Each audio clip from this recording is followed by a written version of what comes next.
Hey, Doc. Before the game, you had kind of talked about Dame doesn't need a message. He knows what to do. Just Yeah. what did you think of him in that first half? Oh, he carried us. He was unbelievable. I thought he had just played under control, very aggressive, which is the way we wanted him. I thought our pick setting in the first half, especially, was phenomenal. We're a slip team, and we didn't slip tonight. We slipped the first one actually, and then after that, we worked on setting picks the entire 4 days off just to give them room. The other thing, the biggest difference I thought though, that he started the game going downhill, and then the game came out. Like he started the game attacking the basket. That's what we talked about. Get to the basket, get to the paint, and then the floor will open up. And I thought that's where the threes led after the attack. So it was really good. He also got a stop and pop 3 free throw on one of those pin downs. Just how big was it for him to get to the free throw line early as well? Yeah, the old rule, never foul a gunslinger. Gets him going. He missed his first shot. He had a wide open shot and missed it. Gets fouled, gets 3 free throws. And, I think he was going anyway, but that didn't hurt for sure. Just what can you say about Chris in those moments without Dame? I think to start the fourth quarter and then in the second quarter. Yeah, our bench was huge tonight. Chris, Jay Crowder, Malik, they all, Pat Connaughton, they all gave us something. AJ missed shots, but he did a lot of good things defensively. So there was not a guy that I put in that I wasn't happy with the way they played. When Dame's off the floor, it's Chris and Bobby. It was more Chris.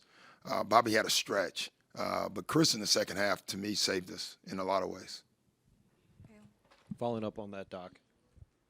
What did you see out of Chris, though? Because it seemed like every time things got a little loose, he calmed everything down and got the offense back on track. Took great shots. We kept running the side-to-side special where, Bobby brings it to him. We did it in different variations, and when Chris came off, he just makes really good decisions. And he did that, and he made big shots for us. But he's a calming factor on our team. Like when things start getting a little hairy and guys, I thought like composure again, like guys start talking, and Chris is the only one that he's just going to keep playing. That's what we need from him.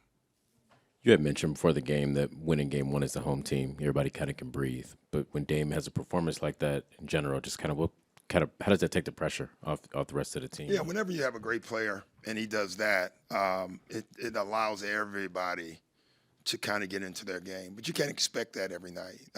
Dame does, but we can't expect that. We have to do more. And we played great, more in the first half. But honestly, there's a lot of things that I think we can do better, and we're going to have to do better if we want to win game two.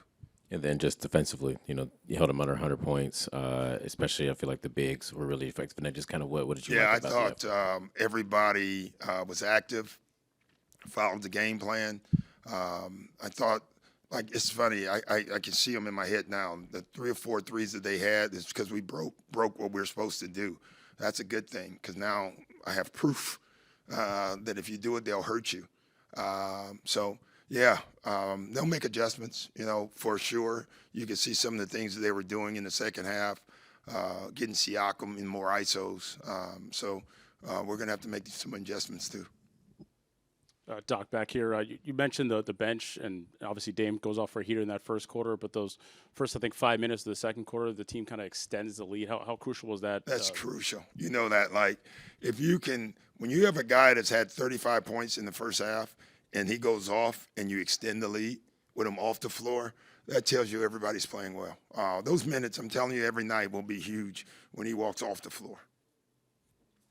Doc, you've coached and been around some amazing playoff performers in your career, but Dame is one of one. What makes him so special in that regard? Yeah, I don't even know. Honestly, number one would be his confidence is literally unshakable. It just really is. It's funny. He loves boxing. That's where we kind of connect because I'm Ali and Frazier. I grew up with boxing, and it was good that I was right yesterday. He took Haney, I took Garcia.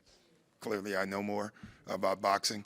But he's got that prize fighter-like mentality. It's almost like he was training for the fight. And then when the bell rings, he seems to be ready. That's his mentality, and that's how he plays. Hey, Doc. Never seemed like Haliburton or McConnell really got in a groove all night long. Just what do you like about your guys' approach? Yeah, against those we two? kept them in the crowd as much as we can. They're both so good. I mean, they really are. They're different, but they're the same in a lot of ways. And they're the head of the snake. They really are. And I thought as much as we could, we made them play in a crowd. We thought that was very important. Doc, back here. On Tyrese, it looked like Pat Bev and others were frustrating him at times. You forced shot clock violations. He only had 7 attempts. Is that the type of defense you have to play on Tyrese? Yeah, but, to think you're going to do it every night, you're going to have to do it differently. That's what I would love every night. I can guarantee you he's not going to take just 7 shots in game 2. And we're going to have to be even better and ready for him. He's a great player. He'll watch the tape. He'll make his own adjustments. Rick's a great coach. They'll make an adjustment, and we'll have to be ready for it. Thanks, guys.